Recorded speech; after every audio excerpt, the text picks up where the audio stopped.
Son las 6:34. Continuamos con más hoy en Primera Página y vamos a analizar y destacar la información internacional más importante de las últimas horas. Hoy vamos a iniciar con las tensiones en el Medio Oriente porque Israel lanzó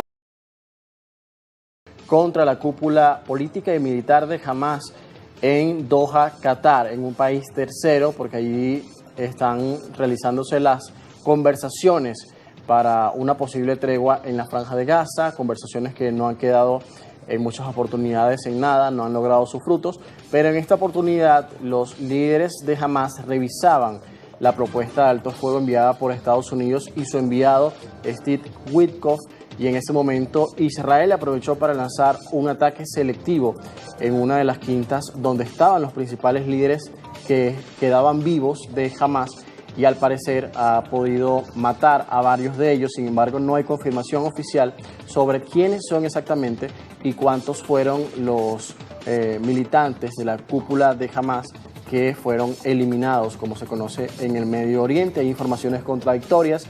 Hamas, por una parte, dice que este ataque no alcanzó a su liderazgo, mientras que medios estadounidenses e israelíes sí confirman algunas bajas importantes entre los líderes que negociaban este acuerdo de alto el fuego o las propuestas que llegaban de parte de Estados Unidos, que ha mediado para que se detenga de Gaza. También es importante destacar que el presidente Donald Trump se ha desmarcado de este ataque, dijo que esta acción no lo tiene muy contento y además afirmó que más adelante dará detalles. Esto lo hace porque Qatar es un aliado importante de Estados Unidos en el Medio Oriente y es donde Washington tiene su base militar más importante en esa región. También el primer ministro de Israel, Benjamín Netanyahu, afirmó que ese fue un ataque independiente y que Israel asume la responsabilidad total. Por supuesto, esto ha sido rechazado por el propio Qatar, por Naciones Unidas y por algunos países árabes aliados a Doha.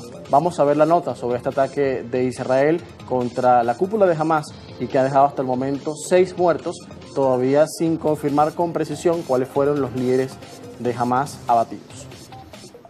El movimiento palestino, que gobierna Gaza desde 2007, dijo que 6 personas murieron en los ataques, incluido el hijo de su principal negociador, Jalil al-Hayya, y 3 guardaespaldas, pero agregó que los miembros de la delegación encargada de las negociaciones sobrevivieron. Por su parte, Qatar indicó que uno de los agentes de seguridad murió en el ataque, que calificó de cobarde. Es la primera vez que Israel bombardea a este país del Golfo, un aliado clave de Estados Unidos, y que ejerce como mediador para la tregua en Gaza. La Casa Blanca se distanció del ataque. Bombardear de forma unilateral dentro de Qatar, una nación soberana y aliada cercana de Estados Unidos, que está trabajando muy duro y asumiendo valientemente riesgos para mediar en pro de la paz, no sirve a los objetivos de Israel ni Estados Unidos. Sin embargo, eliminar a Hamas, que se ha beneficiado de la miseria de quienes viven en Gaza, es un objetivo loable. El presidente Trump ordenó de inmediato al enviado especial Witkoff que informara a los cataríes del ataque inminente, lo cual hizo. El presidente considera a Qatar un aliado fuerte y amigo de Estados Unidos y lamenta profundamente el lugar de este ataque. Israel explicó la operación como una respuesta al atentado de Jerusalén de lunes reivindicado por Hamas y en el que murieron 6 israelíes. Se acabaron los días en que los líderes terroristas podían disfrutar de inmunidad en cualquier parte. No permitiré que exista ningún tipo de inmunidad para quienes asesinan a nuestro pueblo. Las condenas no tardaron en llegar. Arabia Saudita calificó el ataque de acto criminal. También lo condenaron Irán, un aliado clave de Hamas, así como Jordania y Emiratos Árabes Unidos. El secretario general de la ONU, Antonio Guterres, condenó la flagrante violación de la soberanía de Qatar por parte de Israel. A su vez, el presidente palestino Mahmoud Abbas advirtió que el ataque representa una escalada que amenaza la seguridad y la estabilidad de la región. La semana pasada, Netanyahu ordenó el inicio de negociaciones para liberar a los rehenes, pocos días después de que Hamas diera su visto bueno a una nueva propuesta de alto al fuego, presentada por los mediadores. El martes insistió en que la guerra puede terminar inmediatamente si Hamas acepta la propuesta de tregua de Trump. Es importante destacar que Qatar ha sido una de las principales sedes de Hamas en el mundo en los últimos años, al menos desde 2012. El Estado catarí ha albergado a los líderes principales del movimiento palestino Hamas, que es considerado de la comunidad internacional, y también, así como con Egipto, ha albergado las negociaciones para establecer un acuerdo de alto el fuego en la Franja de Gaza. Israel considera que este ataque podría ser el principio del fin. Lleva casi 2 años. Vamos a hablar ahora del mismo tema, pero de otras medidas que se toman en el mundo contra Israel. En este caso, España ha elevado el tono contra el Estado hebreo y el gobierno ha anunciado que le prohíbe la entrada a 2 ministros de ultraderecha del primer ministro Benjamín Netanyahu. Esto después de que Israel hiciera lo mismo, vetando la entrada de 2 ministras españolas. 2 ministros de ultraderecha del gobierno israelí de Benjamín Netanyahu no podrán entrar a España. Así lo anunció el martes el ministro de Asuntos Exteriores, José Manuel Álvarez, al día siguiente de que Israel impusiese la misma medida a 2 ministras españolas. Inclusión en el listado oficial de personas sancionadas del ministro de Seguridad Nacional Itamar Ben-Gvir y el ministro de Hacienda Bezalel Smotrich. Las personas incluidas en este listado no podrán acceder a territorio español y serán incluidas en el sistema de información Schengen. Países Bajos y Eslovenia en la Unión Europea ya habían prohibido el acceso a su territorio a los 2 ministros, también sancionados por Australia, Canadá, Reino Unido, Nueva Zelanda y Noruega. El anuncio se produce al día siguiente de que el presidente del gobierno español, Pedro Sánchez, anunciara medidas para detener lo que considera un genocidio en Gaza, e Israel respondiera denunciando una campaña anti-israelí y antisemita de Madrid. Que ante uno de los episodios más infames del siglo XXI... Y vamos a actualizar a continuación con una noticia que preocupa a las principales autoridades europeas en el marco del conflicto entre Rusia y Ucrania. Polonia derriba varios drones rusos que violaron su espacio aéreo. Así está reseñado en la web de euronews.com. Varsovia ha llevado a cabo una operación para neutralizar las aeronaves no tripuladas que penetraron en el espacio aéreo polaco. El incidente, que afectó directamente a un Estado miembro de la OTAN, obligó a cerrar 4 aeropuertos en la madrugada de este miércoles. En Polonia, el primer ministro polaco, Donald Tusk, ha realizado unas declaraciones sobre la operación en respuesta a las múltiples violaciones del espacio aéreo polaco por parte de las fuerzas rusas que atacaron partes del oeste de Ucrania fronterizas con su país a primera hora de la mañana del miércoles. El incidente se produce después de que las Fuerzas Armadas polacas informaran de que habían derribado múltiples objetos tipo dron que violaron repetidamente los cielos polacos. Se ha desplegado armamento y se están llevando a cabo operaciones para localizar los objetos derribados, dijeron las Fuerzas Armadas en un post en la red social X. El ejército ha sido puesto en el más alto estado de preparación, añadió. He informado al secretario general de la OTAN, Mark Rutte, sobre la situación actual y las medidas que hemos tomado contra los objetos que han violado nuestro espacio aéreo, dijo el primer ministro Donald Tusk en la red X, y agregó que mantenemos contacto constante. La operación marca la primera vez que Polonia, miembro de la OTAN, se enfrenta directamente a sistemas rusos desde el inicio de la invasión a gran escala de Moscú en febrero de 2022. Una información no menos importante que surge en las últimas horas, lo que podría ser una posible violación de parte de Rusia del espacio aéreo polaco, que es miembro de la OTAN, y ahí podría estar el peligro. Más adelante, si surgen otros detalles, por supuesto, se los ampliamos.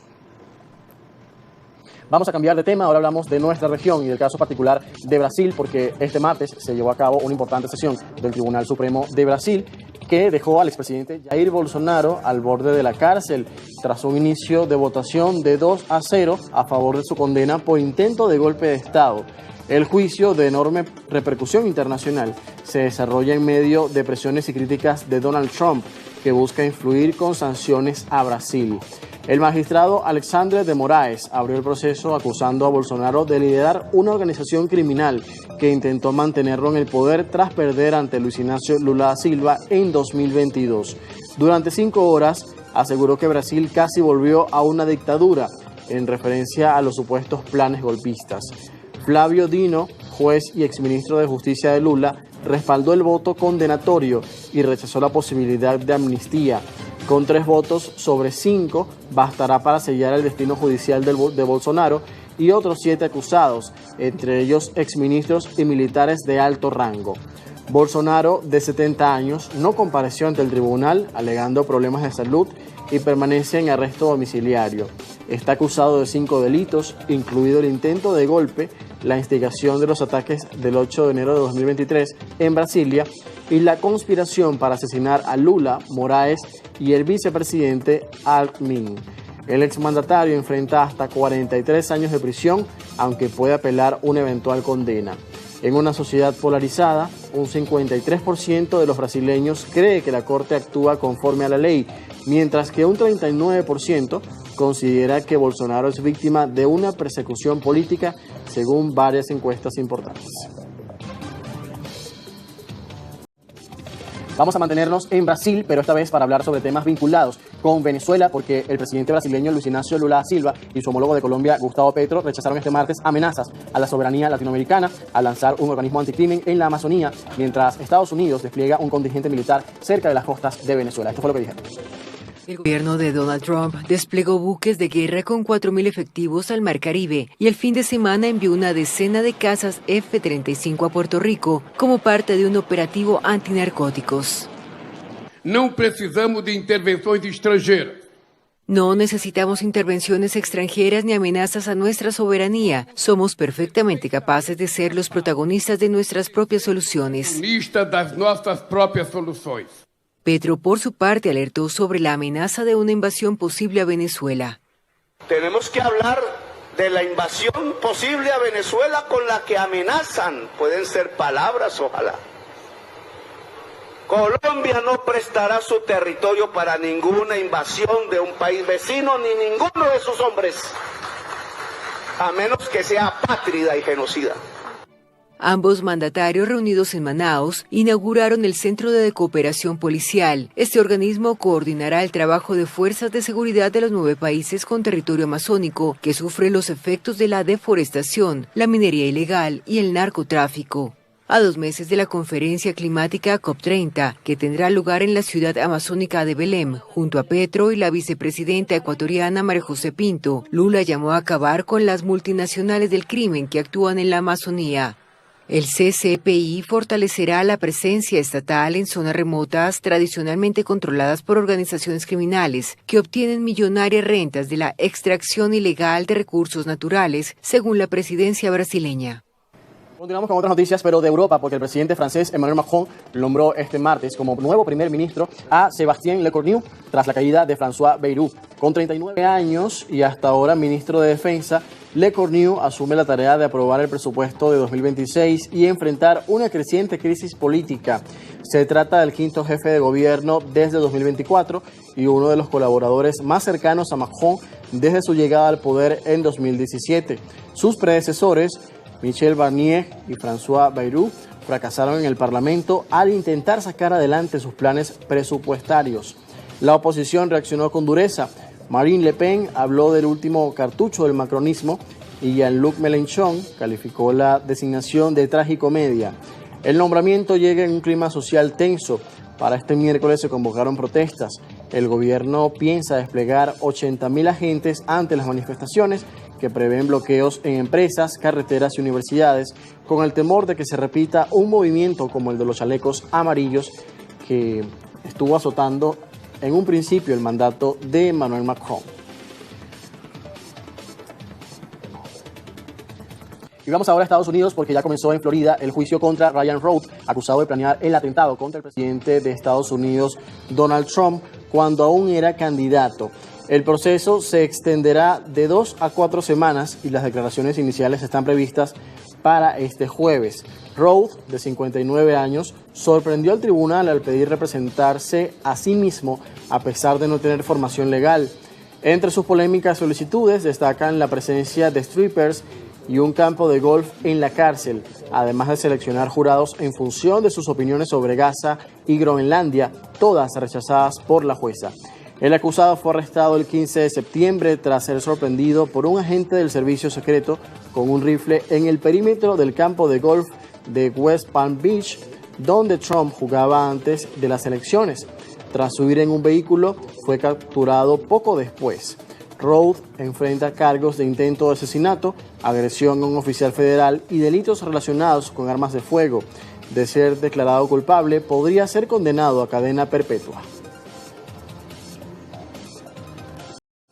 Seguimos en Estados Unidos. La Corte Suprema autorizó provisionalmente al presidente Donald Trump reanudar sus operaciones contra la inmigración ilegal en el sur de California, unas redadas muy criticadas, por cierto, por la oposición demócrata. La alcaldesa de la ciudad, Karen Bass, rechazó la decisión de levantar las restricciones durante una conferencia de prensa cerca de la tienda de herramientas Home Depot, donde trabajadores indocumentados han sido detenidos en meses recientes. Hoy la Corte Suprema, el mismo organismo que solía promover los derechos civiles y defender las libertades personales, ha dado luz verde a las fuerzas del orden para que perfilen y detengan a los angelinos por su raza. treating Angelenos based on their race. Un tribunal federal en julio y luego una corte de apelaciones federal en agosto habían prohibido a la Policía Federal de Inmigración, ICE, detener en Los Ángeles a personas por uno de 4 factores, como estar en un lugar asociado a mano de obra inmigrante, el tipo de actividad económica realizada, hablar español o inglés con acento extranjero, o por la apariencia étnica. Las redadas de migración provocaron manifestaciones violentas en Los Ángeles y Trump respondió con el despliegue de la Guardia Nacional. Tribunales de primera instancia y la apelación consideraron las operaciones migratorias basadas en dichos factores contrarias a la Cuarta Enmienda de la Constitución estadounidense, que protege a las personas de arrestos, registros o cacheos arbitrarios. Ahora, 6 jueces de la Corte Suprema levantaron el lunes esa suspensión contra el criterio de los 3 magistrados progresistas, hasta que el Tribunal de Apelaciones se pronuncie sobre el fondo o hasta que ella misma intervenga. Una señal de autoritarismo es un país donde el gobierno puede detenerte y pedirte que muestres tus documentos. Papeles, por favor. Eso no es Los Ángeles, eso no es Estados Unidos, y ese no es el país en el que queremos vivir. Un ejemplo de racismo es un país donde te pueden detener por tu apariencia.